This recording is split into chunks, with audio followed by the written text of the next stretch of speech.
وقت عملت معناها فترة طويلة ياسر نحكي على اللاعبين المحترفين خارج تونس، ونكتشف كيما توا عاملة لي باج نتاع لي تالون تونيزيان. فريمون شابو، يعطيكم الصحة.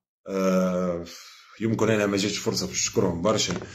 معناها البلاتفورم الكل نتاع لي تالون تونيزيان حاجة عظيمة ياسر، خدمة محلاها، خدمة معناها افيكاس على الاخر للبلاد. برافو، تشرفوا، شرفتونا معناها. سواء معناها من قبل ولا توا ولا بيان سور فما خدمه نتاع مسؤولين، محمد سليم بن عثمان، زيد الجزيري توا معاه عبد القادر غشير تو نحكي عليه الموضوع. اما هما معناها يعطيونا في ماتير حاضره، سواء للصحفيين سواء للجماهير سواء للمنتخب التونسي. ما شاء الله عليكم لي تالون تونيزيان، ان شاء الله تواصلوا كيكا. دونك كان وقتها قبل معناها الاكتشافات اللي جات توا ليكيب ناسيونال الكل تقريبا بفضل معناها اكتشفناهم. انا واحد من الناس نعرفهم من لي تالون، ما سمعتش بهم قبل معناتها. برافو.